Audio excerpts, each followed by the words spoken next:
Depuis 15 ans, le Niger a enregistré des progrès importants en matière de santé des enfants de moins de 5 ans. La clé, un système de santé déployé sur tout le territoire qui prend en charge gratuitement les enfants victimes de la malnutrition et d'autres pathologies comme le paludisme. Au centre de santé intégré de Guidan-Rumji, dans la région de Maradi, la plus touchée par la malnutrition, la file d'attente des mères avec leurs bébés commence à s'allonger, alors qu'il pleut depuis plusieurs semaines. Rachida Abdul-Karim, 10 mois, souffre de malnutrition aiguë sévère, d'une pneumonie et d'une conjonctivite.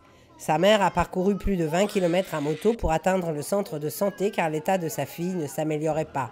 Elle vend des beignets pour élever ses 5 enfants, en l'absence du père parti travailler au Nigeria. On distribue à la petite fille des médicaments et du plum peanut, un aliment thérapeutique contre la malnutrition qui vont permettre de soigner Rachida à la maison.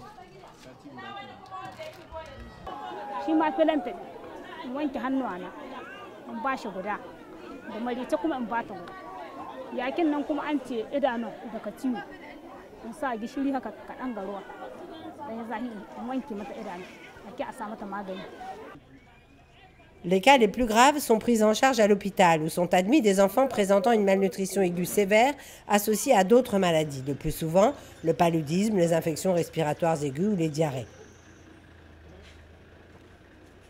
Le docteur Maman El Hadji Oumarou cumule ses fonctions de chef de district avec celles de chirurgien à l'hôpital de Guidan-Rumji.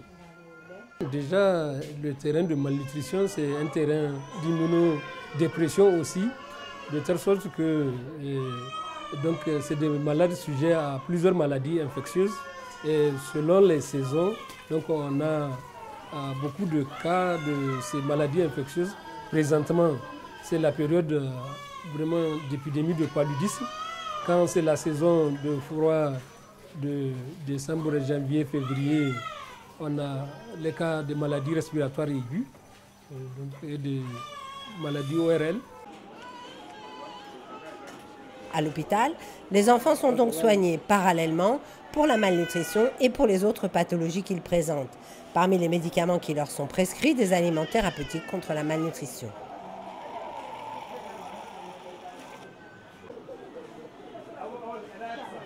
On profite de l'hospitalisation pour sensibiliser les mères sur les bonnes pratiques d'hygiène et de nutrition. Une salle de jeu contribue à stimuler les enfants.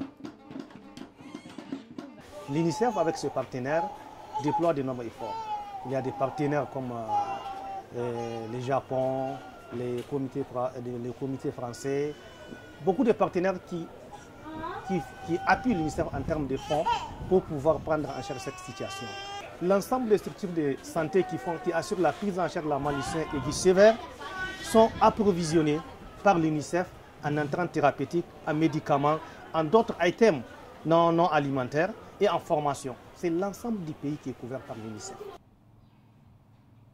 En 2014, l'appui du Japon a permis à l'UNICEF et ses partenaires de prendre en charge des centaines de milliers de cas de paludisme, d'infections respiratoires aiguës, de diarrhée, de fièvre et de malnutrition aiguë sévère chez des enfants de moins de 5 ans.